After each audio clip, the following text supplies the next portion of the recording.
Estaban arriba de los carteles. Sí.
Buenos días. Vamos a proceder a este evento que tiene que ver con la inauguración de los paneles dedicados a los descubridores españoles de elementos de la tabla periódica. Por mi parte, soy la vicerrectora de Cultura, Deporte y Extensión Universitaria. Para mí es un honor y un privilegio estar aquí, ya que en su día estuve en la inauguración de los paneles. Como sabéis, soy de Bellas Artes, con lo cual para mí también era un honor y un privilegio el que hubierais contado con artistas de allí, con profesores de allí. Me parece magnífica esa iniciativa y esas esculturas. Y bueno, pues ahora que las he podido ver, pues también he podido ver cómo han cambiado, cómo esa pátina del acero corten también pues le ha aportado otra visión que yo creo que está muy bonito. Creo que, bueno, pues como siempre decimos, el arte y la ciencia van unidos, y también la parte divulgadora, la ciencia, el arte ayuda también a entender esa ciencia, y a veces pues con obras artísticas tan bonitas. Agradezco esta iniciativa, que fue del anterior decano, pero esta decano, ha querido pues ampliar. Yo creo que también hay que explicar, y bueno, pues alabo también este proyecto de incluir estos paneles para que la comunidad que se acerque a la facultad, no solo en la comunidad universitaria, sino que vemos muchos paseantes por la ciudad universitaria, cada vez es un espacio pues de encuentro, que puedan entender también esos hitos que tenemos en la universidad. Por eso agradezco mucho a la facultad, a vuestra decana, que también lo comentamos ahora, tiene muchas iniciativas, y pues un gran acierto y cuida muy bien del patrimonio, con lo cual yo no puedo estar más agradecida porque creo que es una parte fundamental, que tenemos una universidad muy rica con un patrimonio único y desde luego es la más rica de España, eso también hay que decirlo, y una de las más ricas de Europa.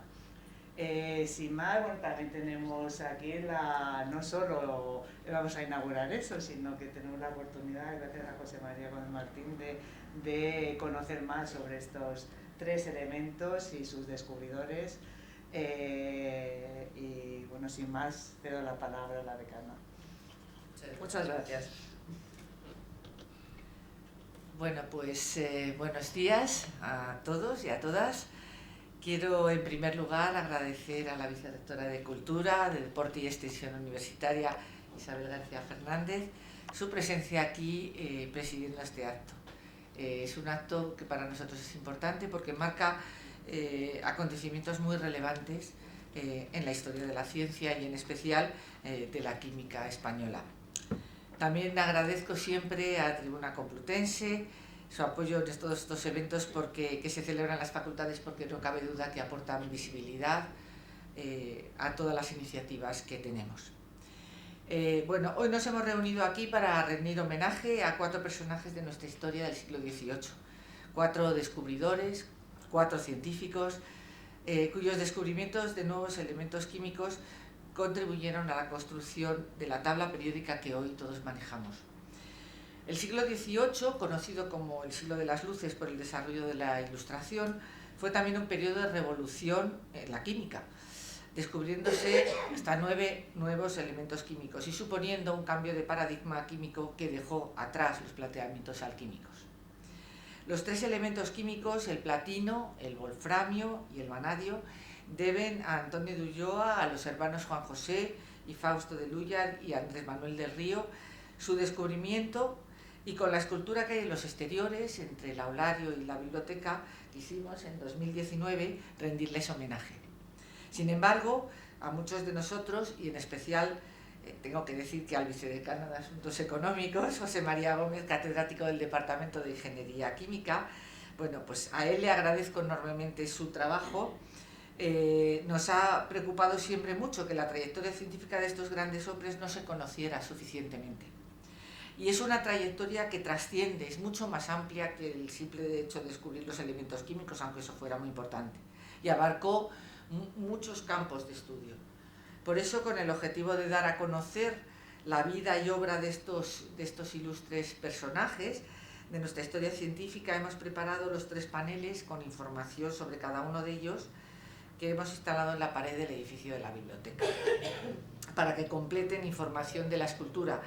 Y además vamos también a disfrutar hoy de una conferencia acerca de estos científicos con historia, que son la huella española en la tabla periódica, y que nos va a impartir el profesor José María Gómez. Así que muchísimas gracias por este esfuerzo que has hecho, por prepararte esta charla, y sobre todo muchas gracias a todos por estar aquí.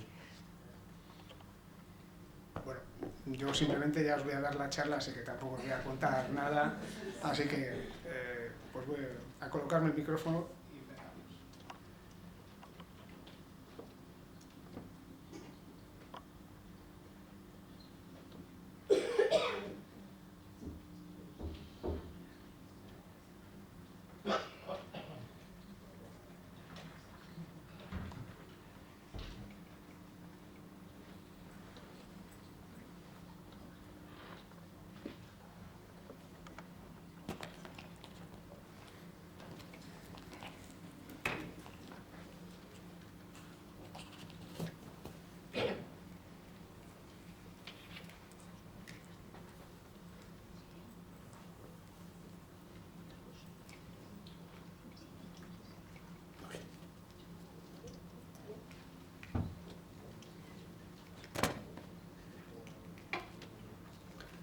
¿Sí que se oye, Mateo?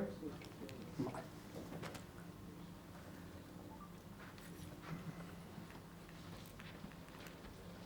Bueno, buenos días.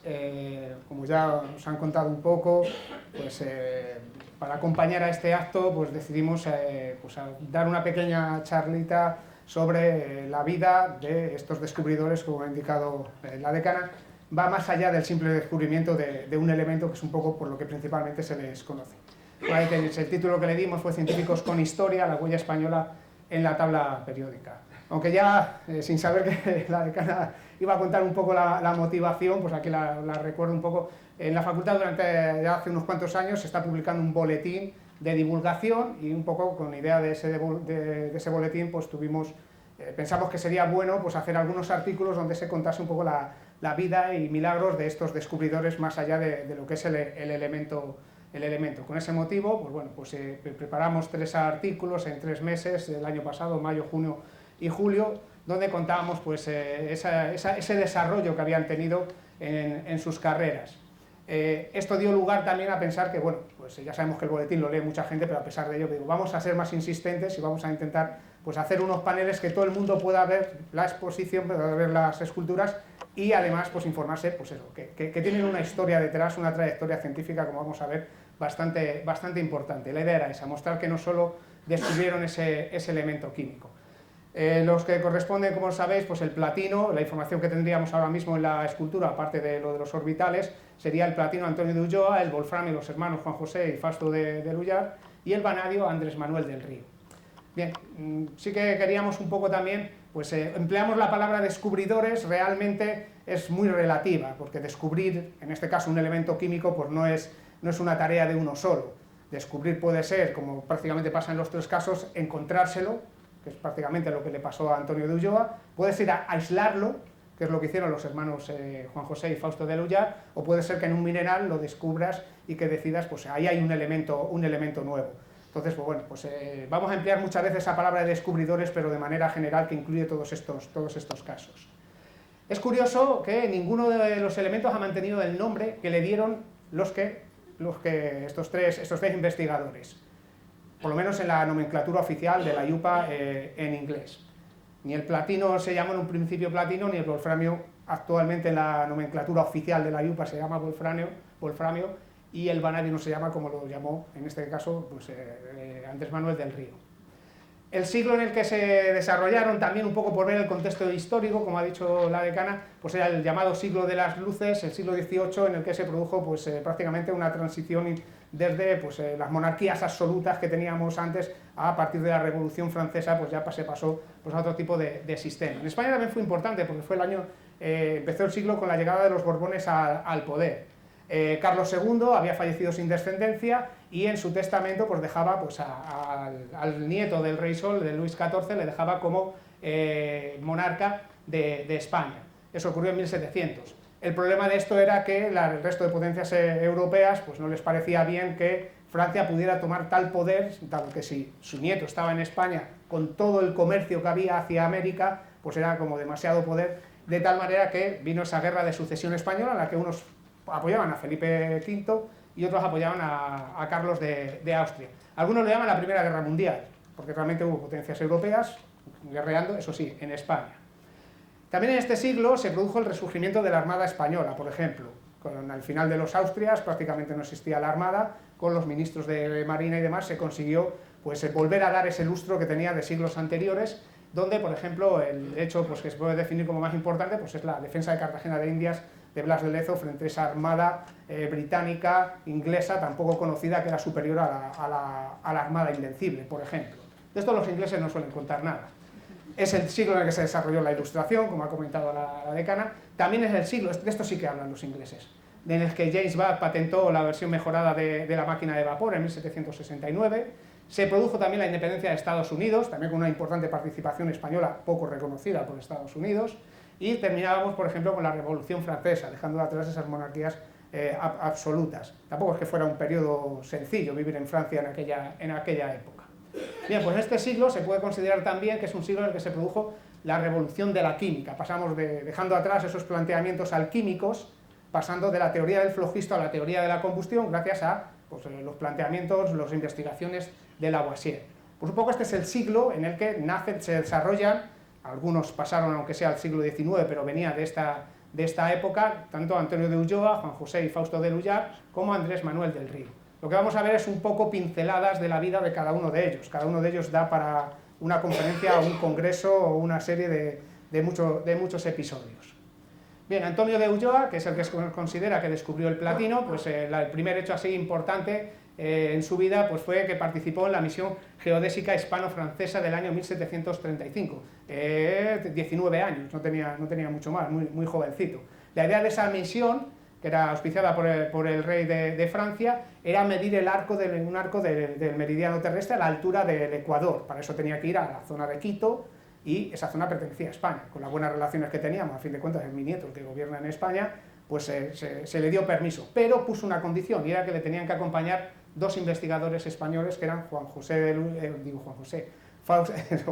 Antonio de Ulloa y Jorge Juan. Entonces, pues ellos fueron también. ¿Qué es lo que querían hacer con esa misión? Pues dirimir la lucha entre una mandarina y un limón.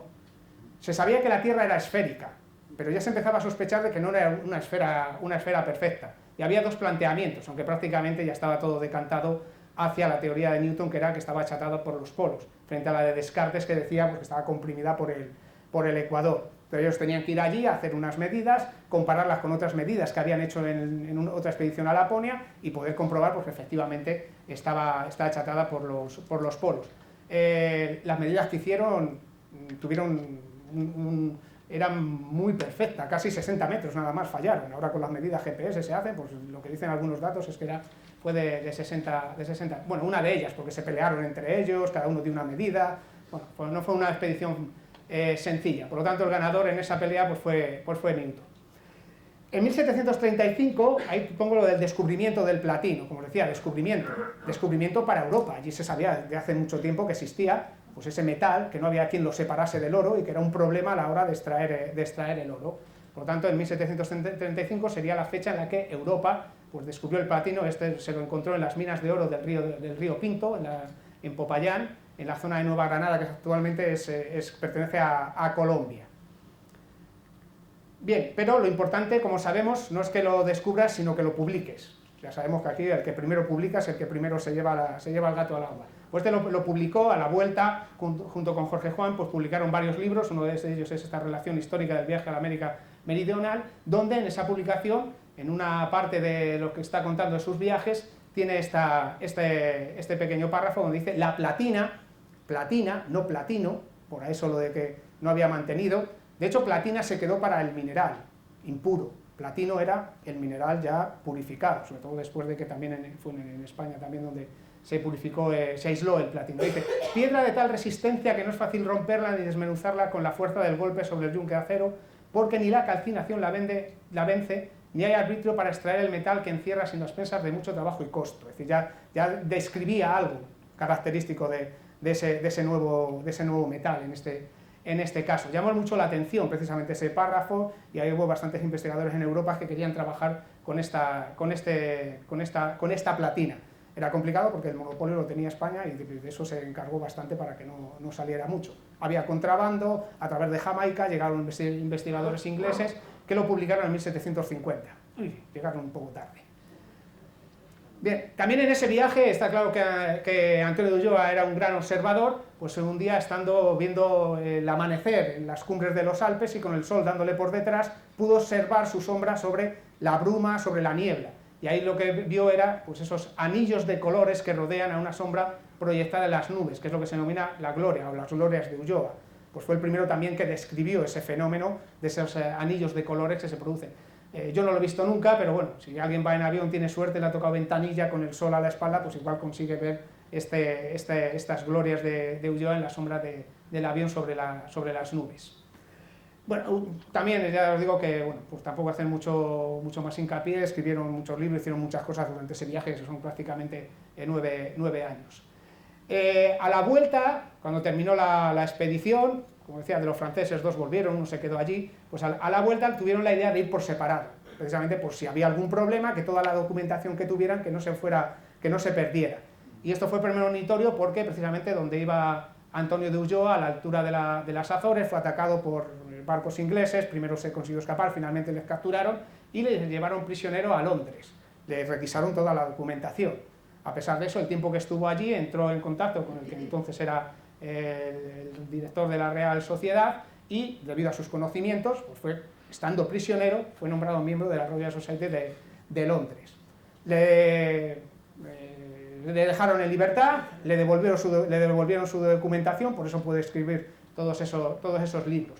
A la vuelta, lo que hizo el gobierno, por decirlo, el rey, pues diría, este tío me vale mucho, pues le mandaron por Europa, de Erasmus.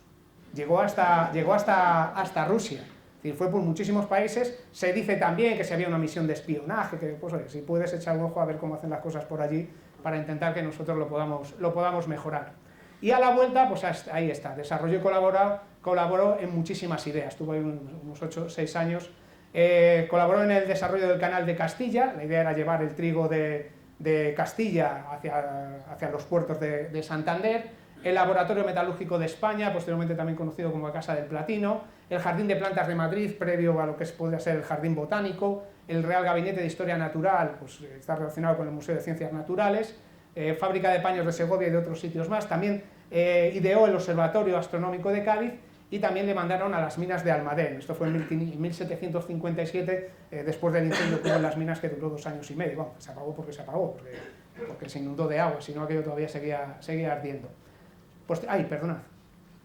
Todo esto lo que demuestra es que también sus conocimientos teóricos, digamos, pues tuvieron una aplicación práctica en numerosas ideas. No solo se basaba en la observación, sino que también quería hacer cosas que pudiera pues, quedar para la posteridad. Con la experiencia de Almadén le nombraron gobernador de la mina de mercurio de Huancavelica. El principal negocio, la principal industria que tenía en aquel momento era la minería, específicamente la minería de plata. La plata se extraía a través del proceso de amalgamación con mercurio. El mercurio era muy importante y esta era la principal mina, en algún momento fue casi la única mina de mercurio que había en América, que proveía de mercurio precisamente pues, a las minas de plata de Perú. Fue nombrado posteriormente, bueno, de aquí de Huancavelica también salió peleándose con el gobernador, le requisaron también las pertenencias y demás. Bueno, a pesar de ello fue nombrado también primer gobernador de la Luisiana española. Habíamos recuperado la Luisiana, que ahí tenéis en naranja lo que era la Luisiana, prácticamente la mitad de Estados Unidos. Si a esto le añadimos toda esta parte de aquí, México hasta Guatemala, que era el virreinato de Nueva España, os podéis hacer una idea de cuál era la extensión que tenía ese virreinato de Nueva España. Fue nombrado también comandante de la última flota de Indias. El último viaje lo hicieron en 1778. La flota de Indias, o la carrera de Indias, era la ruta naval que unía España con América, en donde iban pues, todos los barcos con mercancías en un sentido o en otro, protegidos por la Armada Española. Me parece que hacían una ruta al año de ida, otra de vuelta. Cuando llegaban allí, unos se desviaban hacia Veracruz, otros iban más hacia el sur. Es decir, una ruta importante. De hecho, la pagaban los propios comerciantes, no la pagaba porque eran los que traían las mercancías. En ese último viaje de vuelta también tuvo ciertos problemas. Detectaron que había barcos ingleses y le dijeron que el viaje lo tenía que hacer más al sur, una derrota más al sur. El viaje se alargó mucho tiempo, llegaron a las Canarias, también parece ser que en las Canarias se tardó mucho en repostar y iniciar el viaje de vuelta. Qué casualidad que justamente por ese retraso él pudo observar en el mejor sitio que había, que era cerca de las Azores, el eclipse de sol del 24 de junio de 1778. También, dado su grado de observación, pues es la primera vez que se describía la corona solar durante ese eclipse de sol. Esto es un gráfico que aparece publicado, asignado a él, y bueno, esto para hacernos un poco más idea de cómo es esa corona solar. También observé otros fenómenos relacionados con la refracción de la luz y demás. Fue nombrado teniente general de la Armada, aunque realmente su carrera como marino yo creo no tuvo tanto éxito, fue tan fructífera como su carrera como científico, porque de hecho también le sometieron a un consejo de Estado por una campaña en las Azores donde no había cumplido las órdenes que se le habían encomendado, pero bueno, del Consejo de Guerra salió libre y le nombraron teniente general y falleció pues, a los 79 años de edad, es decir, bastantes años para la época en la que estamos, en la isla de León, que sería la isla de San Fernando actualmente. Me parece que corresponde con ese territorio. Bueno, esto es lo que corresponde ya, digamos, pues hay muchas cosas más, pero ya os digo que cada uno podría dar para mucho más tiempo. Por orden cronológico, el primero es el platino, el siguiente es el wolframio. Esto se descubrió, pues, o se aisló en este caso a la limón entre los dos hermanos Juan José y Fausto de Llullast. Aquí el caso es bastante curioso, porque todo empezó, pues ahí tenéis, con una misión de espionaje. El marqués de la Marina, pues en este caso sí quería que formara un equipo para ir a conseguir cierta información. Se le denominó Plan de Espionaje Científico-Tecnológico por Europa, en 1778. El objetivo era llegar ahí, al norte de Escocia, a Carron, donde había una fábrica de cañones, porque en España no conseguían hacer los cañones adecuados, parece ser que se les rompía, y entonces querían saber cuál era la tecnología, la técnica que estaban utilizando en Escocia. De hecho, este es un famoso cañón, se los denominaba carronada, porque se fabricaban en Carron. Claro, para esa misión de espionaje tenían lo que era el espía que todos podemos hacernos a la idea, el James Bond de la época. Pero necesitaban a alguien que interpretase pues, la técnica. Entonces buscaron dentro de la Real Sociedad Vascongada de los Amigos del País, la denominaremos la Vascongada seguramente en algún otro momento en el que salga, pues preguntaban por quién podía ser. Y casualidades pues, de estas de la vida, los hermanos de Lullar habían sido enviados por su padre desde Logroño, que es donde nacían y vivían, a París a formarse. Y el hijo de uno de estos de la Vascongada había trabajado con él y le recomendó. Con lo que pues, prepararon una tapadera, Juan José firmó el contrato, le aceptó el trabajo y lo que pusieron fue una tapadera de proyecto de investigación aplicada y progreso educativo de la Vascongada. Una sociedad civil mandaba gente a formarse para posteriormente pues, dar las clases en el seminario. Y esa era un poco la excusa. De tal manera que, pues, estando en París, iniciaron un viaje y les mandaron a Freiberg, donde había una escuela de minas, llevaba creo, unos 13 años funcionando, una escuela de minas donde estuvieron 2 años cursando ahí los cursos correspondientes, tuvieron que aprender el idioma y durante 2 años pues, estuvieron ahí formando. Todo eso, el objetivo era llegar aquí, pero de momento empezaban por ahí. Posteriormente pasaron a Viena, donde la idea era ver industrias mineras y metalúrgicas de la zona. Pues allí se continuó su formación, además siempre interesaba, como os digo, a la corona española le interesaba precisamente todo lo que tenía que ver con la minería, con la industria de la minería. En ese momento, estando en Viena, pues a Fausto le llaman para que vente a Vergara, que empieza el curso y tienes que dar clases. Entonces, pues le dijeron de ocupar la cátedra de Mineralogía y Ciencias Subterráneas, eso en 1781. Mientras que Juan José continuó viaje hacia Uppsala. Esto es importante porque durante mucho tiempo se pensaba que era Fausto el que había ido a Uppsala. De hecho, si entráis por lo que sea, cosa que no recomendamos a los alumnos que busquen información en la Wikipedia, en la entrada de Fausto de Lullar viene precisamente que fue a Uppsala, cosa que es erróneo, no llegó a ir a Uppsala Fausto de Lullar. Sí que fue Juan José. Ahí es donde tuvo una alta formación en química. Con Bergman hizo un curso prácticamente privado para él y otro científico francés, con los dos, y además con muy buen aprovechamiento, y ahí es donde obtuvo pues, esa formación en química. De hecho, allí trabajó con lo que llamaban la piedra pesada, tungsten, también conoció a Sill y bueno, trabajaron con la esquelita, que es un wolframato de calcio, haciendo prácticas de química, pues trabajaron con esa piedra, que ya llevaba el wolframio. Porque ya se sabía que en esa piedra había un elemento nuevo, lo que no se sabía cuál era, o que no conseguían aislarlo. Pero Bergman ya sabía, ya había informado de que ahí había, ¿no? Estaba muy liado y pues tuvo que dejarlo para otra ocasión. De Uppsala creo que pasó también por Amberes. La cuestión es que no llegó a ir a Carron, no llegó a ir a Escocia. Pues en 1783 el marqués de la Marina, cansado, lo decía que esto era un fracaso, que habíamos gastado mucho dinero del Estado y que esto tenía que terminar. Bueno, habíamos firmado la paz con Inglaterra, habíamos recuperado Menorca, el fin de la guerra de independencia de Estados Unidos, parece que la fábrica de cañones ya estaba funcionando un poquito mejor, la cosa es que abruptamente pues, terminó con la misión. Y regresó, él estaba en París, se quedó en París unos meses y regresó a Vergara en julio de 1783, más o menos es la información que se da, que sobre mayo o junio estaba todavía en París, se piensa que en julio de 1783 regresa a Vergara. Y en septiembre de 1783 ya publicaron el aislamiento del wolframio. Nunca un mes de agosto estuvo también aprovechado, para que luego digan que en España no se trabaja en agosto. Pues en este caso, publicado, es decir, la investigación la tenían perfectamente cerrada. En ese aislamiento del wolframio trabajaron con la wolframita, en este caso un wolframato de hierro y de magnesio. Se piensa principalmente que la contribución química fue la que puso Juan José. Fausto puso la piedra, porque era con la que había estado trabajando, pero también Fausto tenía experiencia en hornos, en calcinación, Entonces, claro, una de las partes principales para conseguirlo era hacer una calcinación a elevada temperatura cubriéndolo con cenizas, etcétera. Entonces, pues bueno, pues la cosa es que el trabajo lo firman los dos. Y de hecho aparece en los extractos de las juntas generales celebradas de la Ascongada, septiembre de 1783. Ahí dice análisis químico del Wolfram y examen de un nuevo metal. De hecho, el nombre, que como en inglés, en la nomenclatura oficial de la IUPA es tungsten, en este caso ellos lo dejaban claro, daremos a este nuevo metal el nombre de Wolfram, tomándolo de la materia de la cual lo hemos sacado y miraremos esta como una mina, y dice, este nombre le corresponde, es que además lo avisaban ya lo avisaban, mejor que el de tungusto o tungsten, que pudiera pensarse en atención pues, a los experimentos que se realizaban en Suecia.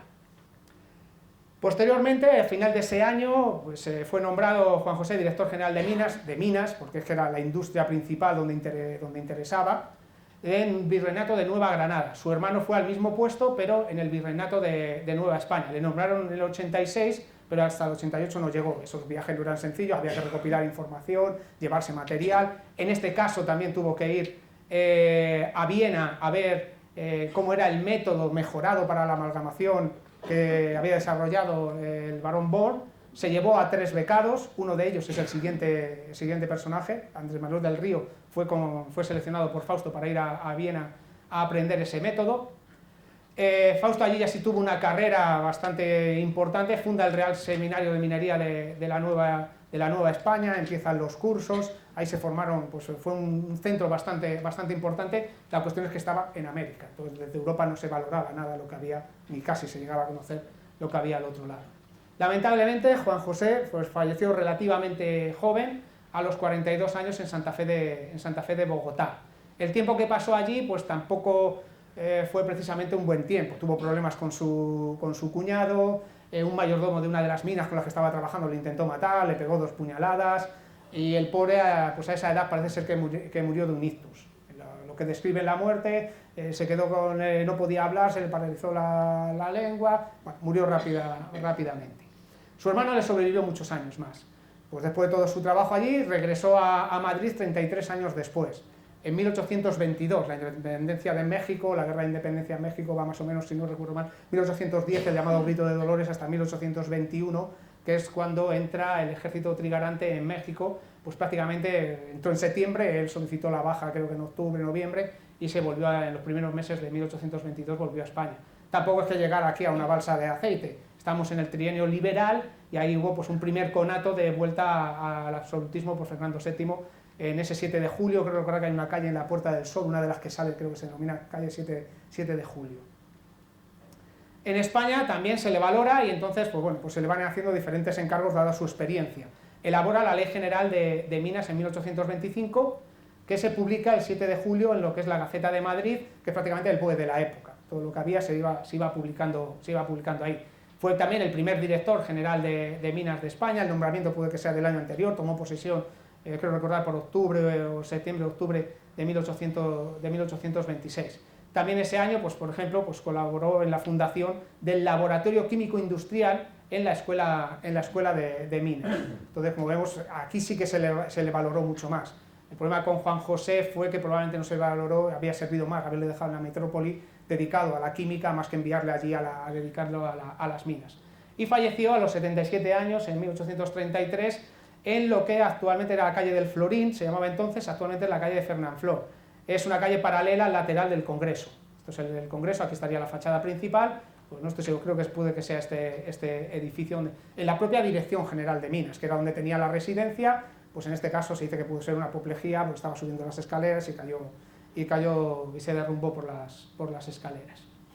Bien, pues esto es un poco lo correspondiente al wolframio. Siguiendo con ese orden cronológico, el siguiente sería Andrés Manuel del Río, que es el descubridor del vanadi. En este caso es un caso muy particular porque presenta una excelente formación académica hasta que empezó, y además luego todo lo que había aprendido lo puso en práctica. Prácticamente se le podría considerar lo que hoy llamamos un niño de altas capacidades, pero de los de verdad, vamos. En este caso, pues fijaros que terminó sus estudios de primaria con 9 años y entró en los Reales Estudios de San Isidro, que está en la calle de Toledo y es actualmente, creo que sigue siendo el Instituto de Educación Secundaria San Isidro. De aquí pasó igual, antes de cumplir los 20 años, entró en la universidad. Bueno, en un año hacía 2 cursos, en el IES, en San Isidro, y aquí algo partido. Además las materias eran muy variadas, aquí no había una línea, podía estudiar de cualquier cosa. Entonces, en 1781 sale de la universidad. Le envían, como decíamos antes, la importancia de la minería, la extracción de la plata, relacionado con el proceso de amalgamación con mercurio, pues a las minas de Almadena, a la Casa Academia de Minas, a seguir formándose en algo que era lo que realmente en ese momento interesaba. Pues también le becaron, pensionado se decía entonces, y le mandaron a estudiar a París, donde trabajó con Jean Darcet y trabajó en la manufactura de porcelana. En ese momento pues les interesaba, porque aquí la porcelana que se fabricaba en el Retiro daba problemas, pues les interesaba, pues estuvo formándose también, creo que fue director de la fábrica, en este caso estaba enfocado a la porcelana. En esta época, creo que sí, porque en 1786 fue cuando se lo llevó también, entre el 86 y el 88 es cuando se fue a Viena con Fausto de Lullar a ver las mejoras que introducía el método de Born en la obtención de plata. Siguió su formación, fue también a la Escuela de Minas de Freiberg, no sé si después o a la vez también estuvo en la minería de Seignit. Seignit creo que es actualmente Eslovaquia, entonces era Hungría, trabajó con A.G. Werner. Werner es el que se conoce como el padre del vulcanismo. En estos viajes también pues, estuvo viendo, fue también a Viena, lo mismo que fueron los anteriores, a ver zonas industriales mineras. Aquí tuvo oportunidad de ver cómo quitaban el agua de las minas con una bomba de columna hidráulica, que era muy novedosa para la época. Esto lo replicaría posteriormente. También viajó al Reino Unido, en este caso más enfocado a la metalurgia del hierro. Esto también lo veremos que también lo puso en práctica en su periodo en México, en la zona de Cornualles. Volvió a París y se dice que estuvo trabajando en el laboratorio del Arsenal, que es el laboratorio que montó Lavoisier. Ahí sí que entró en contacto bastante con el abate Haüy, que es el padre de la cristalografía. Lo que pasa es que el periodo pues, no era muy bueno, que se lo digan a Lavoisier, que conoció a la señora Guillotina, y pues le perseguía a pesar de, como decimos, Lavoisier no se libró porque la República no necesita sabios ni químicos. Se cuenta que, dado el momento en el que se estaba, pues que tuvo que huir de París. Y la leyenda dice que huyó vestido de aguador, disfrazado de aguador. Llegaría hacia el norte, hacia Bretaña, y de allí pasó al Reino Unido. Hay otras informaciones que no le sitúan ni siquiera en París en ese momento. Pero bueno, lo del aguador queda muy bien para la hora de contar la historia. Estando en Viena, por petición expresa de Fausto de Lullar, pues le dicen que tiene que ir a ocupar la cátedra de química en ese Real Seminario de Minería de México, que había formado antes Fausto de Lullar. Llega allí en 1794, pero él dice que la química no, cambia, lo que me gusta es la mineralogía, que me he formado con el abate Haüy, soy un experto, y solicita el cambio, y se lo aceptan. Entonces la cátedra que realmente ocupa es la de mineralogía en el Real Seminario de Minería de México. Allí, pues nada, como profesor elabora diferentes tipos de manuales, muy conocido el elemento de orictomnosia, para los estudiantes, y además realiza mucho identificación de minerales, es una zona rica en minerales, lo tiene todo pues, relativamente cerca. Aparte también pues, colaboró en el diseño e instalación de una bomba para desaguar las minas de Morán en México. Uno de los problemas que había era que cada vez hay que excavar más al fondo. El nivel freático, pues entonces hay que eliminar ese agua que va saliendo, y tenían problemas. Diseñó por lo visto una bomba que mejoraba las que él había visto en Hungría, con un diámetro y una altura de émbolo bastante importante. También puso en marcha una ferrería en Cualcomán, eso pues más o menos le llevó 3 años. También era importante porque antes el hierro ahí no se fabricaba hierro, todo venía de España, era un monopolio, además a propósito. Entonces, pues bueno, para solucionar ese problema de suministro de precio, pues tuvieron que montar esa siderurgia. Importante porque luego en la guerra de la independencia la tomó el ejército realista, cuando les iban a echar, pues ya rompieron todo para que no se fabricaran armas, entonces fue un punto estratégico de lucha entre los independentistas y los realistas. También fue nombrado diputado, aparte también trabajó en el ayuntamiento, digamos, de Ciudad de México, pero fue nombrado diputado en las Cortes Generales de España, circunscripción de México.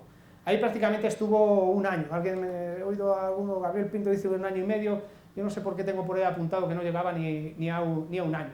Porque en realidad los 3 elementos que estamos viendo se descubrieron entre comillas, en España. El único que se descubrió en la península ibérica es el wolframio, pero los 3 se descubrieron en España, porque México en ese momento, como todo lo demás, era España. Por eso había un diputado en las Cortes Generales de España. Bien, con la independencia de México, él se vuelve a México porque lo considera su patria. Entonces él se vuelve a lo que sería, de hecho así se lo dice a la mujer de Fausto de Luyer cuando le pregunta que por qué vuelve a México, dice, yo vuelvo a mi patria. Allí sigue trabajando en el Palacio de la Minería y en 1829 hay un intento de recuperar México por parte de España.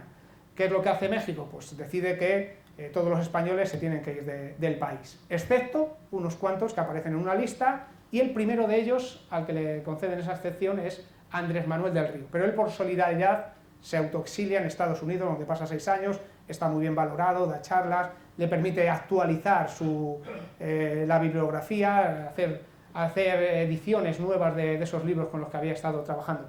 Regresa a México, esos 6 años después, en 1835, sigue trabajando en el Palacio de la Minería, en el Seminario de la Minería, y fallece a los 84 años, también una vida bastante larga, en 1849. La pena es que se dice que falleció prácticamente en la extrema pobreza. Aquí en esto sí que no ganaban mucho dinero, que prácticamente lo único que tenía y que dejaba a su mujer y su hija eran los libros que no había podido vender. De hecho, cuando estaba con la cátedra de la minería también dio clases, sabía idiomas y daba clases de francés simplemente para ganar más dinero, es decir, aquí no ganaban mucho. De hecho, era una persona bastante, entre comillas, desprendida, porque también colaboró, cedió sus bienes para la guerra entre los franceses y México, la que llaman la guerra de los pasteles, un intento de invasión de Francia por México. Bien, no había dicho nada todavía del descubrimiento del vanadio, esto lo he reservado para el final. El descubrimiento del vanadio pues sería, bueno, el vanadio 1801, el vanadio tal cual lo conocemos ahora. En esas expediciones que hacía y que iba reconociendo minerales, pues se topó con uno que se denominaba plomo pardo de Cipayán.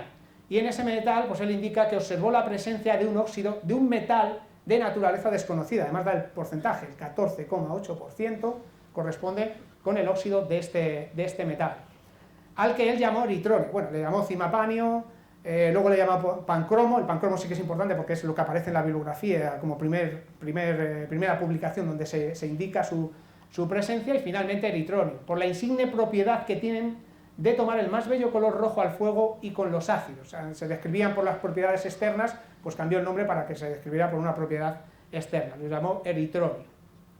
Y así aparece en el año 1800, en este caso es del 1803, en los Anales de Ciencias Naturales, en la publicación de mayo, hay una tabla que dice tabla comparativa de todas las sustancias metálicas, y la número 24 indica pancromo, nueva sustancia metálica anunciada por don Manuel del Río en una memoria dirigida desde México al señor don Antonio Cabanilles con fecha de 16 de septiembre de 1802. Hay un documento anterior, una carta, donde él menciona este nuevo elemento. Esto podría ser considerado pues, el primer documento donde aparece ya el nuevo elemento como tal, pancromo lo denominó. ¿Cuál era el problema? Bueno, en aquella época él conoció, por México estaba el barón von Humboldt, al que había conocido de su estancia en Viena, en Alemania, en la escuela de minas, y entonces se lo contó, que creía que había un elemento nuevo en este plomo pardo de Cipayán, y le dio la documentación y muestras para que él fuera a Europa y lo corroborase. Tenía sus dudas, porque claro, esto no era Europa, estábamos en América. Esas muestras le llegaron a Colette Descotil, que era el director del laboratorio de la Escuela de Minas de París. La idea era que lo analizara Vauquelin, que era el que había descubierto el cromo, pero no debió demostrar mucho interés y se lo pasó aquí a Descotil. En 1804, pues él concluyó que el eritronio era el cromo. El cromo se acababa de descubrir, no hacía mucho que se acababa de descubrir, el pobre del Río no lo conocía, porque había una publicación en España, entonces bueno, ya prácticamente von Humboldt le había convencido de que su elemento no era nuevo, sino que era el cromo. Pues él parece que se da con satisfecho, decía, bueno, pues he descubierto que no es este metal, sino que es otro, que no es un sulfato, que no es un no sé qué, pero, y incluso, bueno, aquí es una publicación de Anales de Ciencias Naturales de 1804, donde por ahí habla del plomo pardo, indica ahí que saqué 14,8% de un metal que nuevo llamé pancromo y que posteriormente llamé eritronio, pero creo que el plomo pardo es un cromato de plomo. parecía que había aceptado lo que le habían dicho, pues que no era un elemento nuevo y que correspondía con el cromo que ya se conocía. Esto fue en 1804. Bueno, según fue avanzando parece ser que empezó a tener dudas, que si von Bülow no le había llevado toda la documentación, que vaya que la que me había liado. Total que en 1831 sí que aparece una publicación de Sefstrom, Niels Gabriel Sefstrom, discípulo de Berzelius, que eso era muy importante en la época, en la que descubre un nuevo elemento y al que llaman vanadio, por la divinidad escandinava, diosa creo que es de la fertilidad, de la abundancia, pero resulta que la muestra que había llevado también von Bülow a Berlín la había analizado Friedrich Wöhler, que creo que alguno lo llama el padre de la química orgánica, porque sintetizó la urea a partir de compuestos inorgánicos. Y este pudo comprobar que el vanadio de Sefstrom era el eritronio de Del Río, no era cualquiera, no lo decía cualquiera, este era una eminencia ya en la época. Pero claro, aquí teníamos a Berzelius, que apoyaba evidentemente a su pupilo. Parece ser que Alexander von Bülow también se unió a esa reivindicación, informó a la Academia de Ciencias de Francia lo mismo, que el vanadio que estaban proponiendo era el elemento que ya había descubierto en este caso Del Río. En algún sitio he leído que 5 días después de informar eso, el propio Berzelius acabó reconociendo que el elemento era también el eritronio de Del Río. Incluso en la publicación sobre el vanadio, un nuevo metal, que se considera el del descubrimiento del vanadio, hay una nota que dice, la traducción, hay que prevenir que el señor Wöhler encontró ya este metal en el plomo pardo de Zimapán, México, que Alexander de Humboldt trajo por primera vez a Europa. Fue en el mismo mineral donde Del Río creyó haber descubierto un nuevo metal que había llamado eritronio. O sea, me publicas que estoy descubriendo un nuevo y me pones en una nota que resulta que ya ha habido uno por ahí que lo ha descubierto. ¿Y qué pasó? Pues nada, que ganó la diosa griega, como todos sabemos, se llama vanadio, y a pesar de todo esto, se sigue llamando vanadio y no eritronio. Hubo un intento, recuerdo a mediados del siglo pasado, Modesto Bargalló intentó que le cambiaran el nombre, de hecho hasta el nombre que se propuso en algún momento era rionio para el elemento, pero todo esto ya estaba demasiado, había hecho un pozo ya muy grande como para cambiar el nombre del elemento en la tabla periódica. ¿Qué es un poco la conclusión de todo lo que hemos visto? Pues sí, prácticamente es que si ahora nos dicen que tenemos un doctorando que tiene que hacer todo esto, estaríamos encantados. El descubrimiento del elemento químico fue solo un hito más en la dilatada trayectoria de estos insignes científicos, cuya labor abarcó, creo que todo nos suena, investigación, docencia y gestión, y en la que la formación en el extranjero y el contacto con otros investigadores resultaron claves para su desarrollo científico. Es decir, todo lo que proponemos ahora, pretendemos en una carrera científica, no lo hemos inventado. En el siglo XVIII ya sabían que era la manera pues, de abrirse al mundo y conseguir una mejor formación. También, como curiosidad, pues todos tienen un sello, no de España.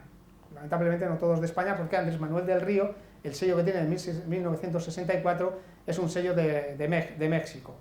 De hecho, el premio más importante de química en México se denomina Premio Andrés Manuel del Río.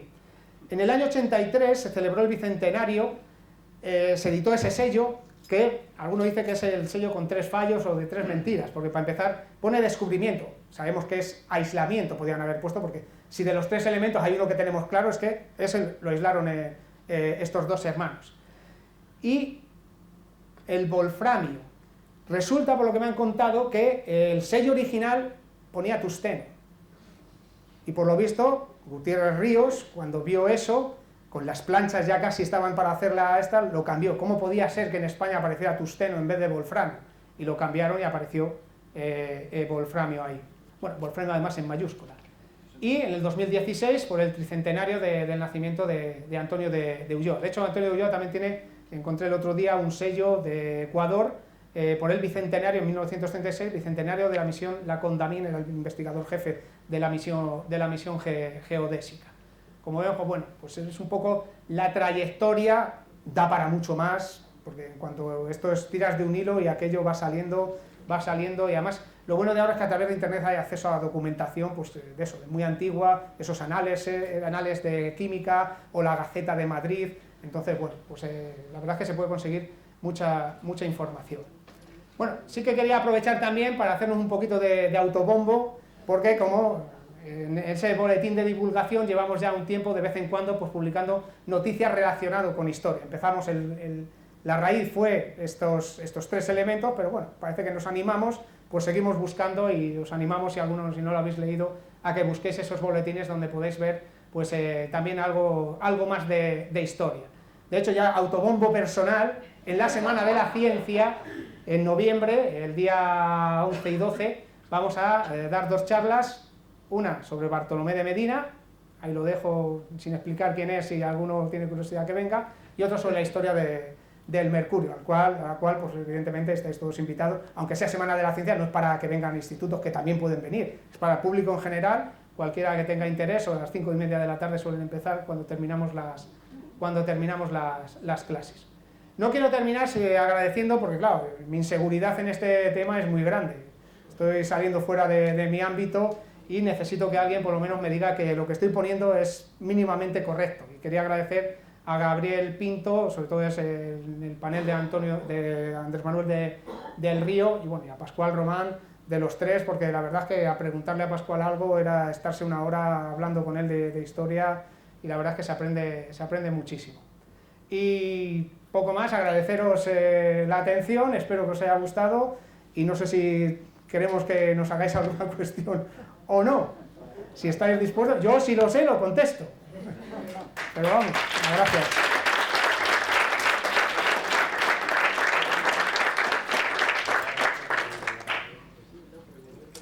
¿Alguno se anima? Sí, oh Dios. La pregunta es fácil. Yo lo que quiero preguntar es Sí. el asunto del nombre del wolframio. Sí. Tungsteno y wolframio. Porque el símbolo siempre ha sido Sí. W, ¿no? Sí. Pero sin embargo el nombre es sajón en inglés.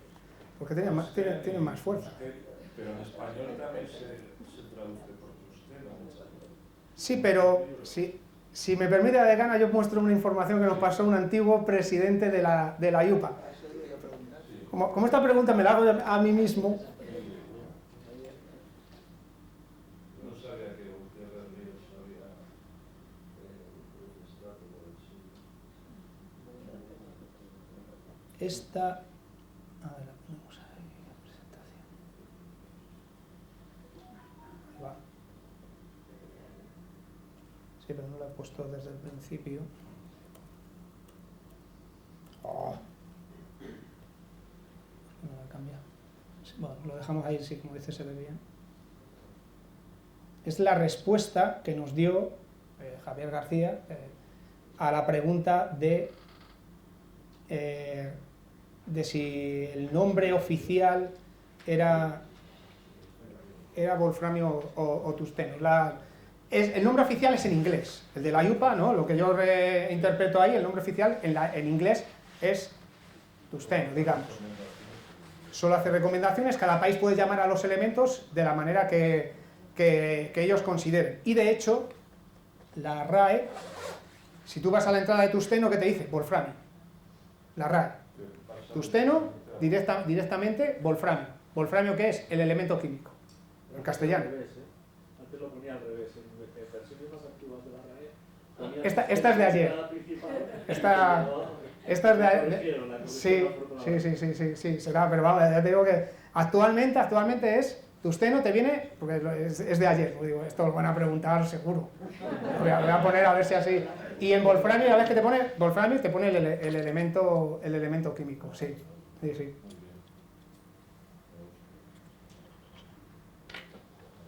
¿Alguna cuestión más, dudas? Dime, Andrés. En alemán y polaco, que yo sepa, también es wolfram. Y en alemán supongo, ¿no? Porque, En alemán y polaco. por eso te digo, Wolfram, que pues, viene de baba de lobo, ¿no? Me parece que es la traducción literal del metal. Dime, Andrés. La obtención del platino, ¿qué aplicación en aquella época tenía? La aplicación. ¿O era solo valor económico? En principio la aplicación que tenía era cero. Era un problema para las minas Sí, de hecho, lo que había, la orden que había era tirarlo por la garganta más profunda. Cuando lo separaban, porque, bueno, cuando separaban entiendo que si había mucho lo tenían que hacer por amalgamación con mercurio, si no supongo que sería por fundición o algún otro tratamiento, había que quitarlo de allí porque De hecho, él lo que pone es que hasta las minas de oro se abandonan si tiene mucho platino. Pero es que lo que pasó fue que también en Vergara, trabajando Fausto de Lullar con Sabonneau, me parece que era, aislaron el platino, lo hicieron maleable. Y ahora ya sí se podían hacer cosas. De hecho, una de las primeras cosas que se hizo de platino fue una copa que se le regaló al Papa. ¿Qué es lo que hicieron? Dijeron, esto tú no puedes decir nada. De hecho, le prohibieron publicarlo y decir que había hecho el platino maleable. Y empezaron a mandar orden, sigilosamente, sin llamar mucho la atención, a América para decir, vete recopilando todo el platino y vete mandando. Así que, y de hecho, ese laboratorio metalúrgico y demás, si buscas Casa del Platino, o Casa de la Platina, que era Casa del Platino, se le llamaba ese laboratorio porque era el que trabajaba con ellos. De hecho, en ese laboratorio, cuando entraron los franceses, hubo uno de los investigadores que se llevó oro y platino que había allí al banco, a una caja del Banco de España, que creo no sé qué año fue del siglo pasado, que se abrió y se puede visitar. Te dice, mira, esto es lo que había en la caja, que un investigador francés. A lo mejor hay que buscar esa garganta tan profunda. Ahora ya sí, pero vamos. Yo creo que los indígenas sí que utilizaban ya el platino. Seguramente. Sí. De hecho, una cosa del platino que dicen que servía para dar gato por liebre. Como no lo separaban del oro, lo dejaban con el oro y te lo vendían como oro. O te lo vendían, vamos, vender. Pero lo que te decían que todo ello, aquello era oro. No sé si lo mezclaban también con otros. Sí, ellos lo conocían. Sí. Este es el caso más claro de que tú vas por ahí, te lo encuentras, lo describes. En Europa te lo aceptan, pero se conocía de mucho antes y los problemas que daba con la minería, en este caso del oro principalmente. Una pregunta sobre el origen de los hermanos Seluyer. Porque yo he leído que eran vasco-franceses. Sí, el padre. El padre. Ellos, en teoría, yo lo que he visto es que es de Logroño. De Logroño. Sí. El padre sí, pero de hecho el padre estuvo en Bilbao y luego le contrataron de médico en Logroño y por eso ellos nacieron en Logroño y su hermana creo que también nació en Logroño. Sí. Y de hecho con el nombre, porque hay muchas maneras de decirlo y demás, hay diferentes artículos donde puede aparecer el nombre, yo he optado por el nombre que aparece en la partida de nacimiento. Sí. Hay un artículo por ahí que habla de que hay hasta 60 formas de escribir de Lullar, en francés, con el acento, con no sé qué, no sé cuántos. El que yo he escogido, aparte de... Bueno, lo escogí yo, Pascual me dijo que era también la mejor, pero es el nombre que aparece en la partida de nacimiento, que no es con el que firmaron el artículo ponía de Lullar, pero en la partida de nacimiento sí que pone este de Lullar, todo seguido. No, este es vasco, este en tal caso es francés, vamos. Lo reivindican como... No, este... Claro, pero es que se llamaba así. Perdón, yo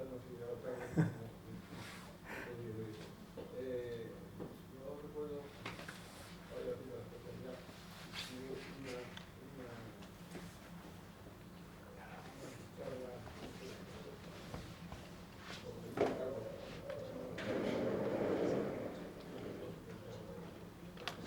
Es que he visto tantas cosas que no te sabría por qué.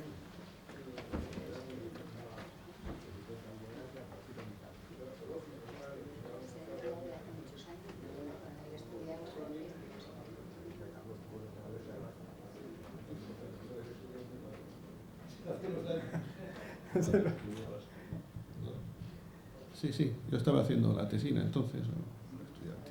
Sí, yo creo que por suerte, yo creo que últimamente sí que empieza a haber más información sobre esto, que durante muchos años ha estado como en un segundo plano, quitando a, pues eso, gente muy concreta, pero bueno, en el Congreso de Bilbao, en la Real Sociedad, había un ítem exclusivo de 2 días dedicado a la didáctica y a la historia. Bueno, pues, siempre es interesante. Esto suele ser generalmente por afición, empiezas a tirar del hilo, te gusta, lees y acabas aquí de pie dando la charla. Entonces, estoy hablando igual de hace 40 y muchos años. Se hablaba del wolframio y del tungsteno y Felipe Calvo reclamaba lo del wolframio, porque era de los hermanos Seluyer, ¿sí? Sí, no, está claro que ahora con el cambio de la RAE además está claro que se intenta, porque muchas veces cuando dudas de algo vas a la RAE y es lo oficial. Pues ahora ya sabemos que la RAE te pone tungsteno es wolframio, y wolframio es el elemento químico 70 euros. Pero además el wolframio tiene también mucha relación con España, aprovechando que tenemos ahí un panel también de otro tema que hemos hecho del decanato, la importancia del wolframio en la Segunda Guerra Mundial y la relación con España, por ejemplo. Pues sí, a vosotros por la atención.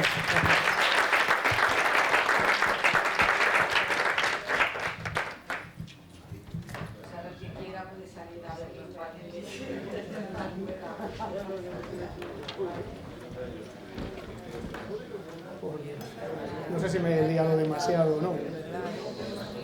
Muchas gracias. Bueno, lo ha hecho muy bien.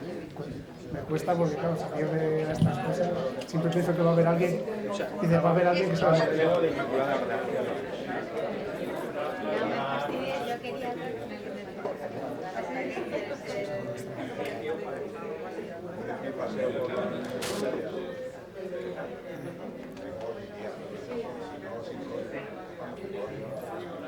no, pero no, en el sentido de que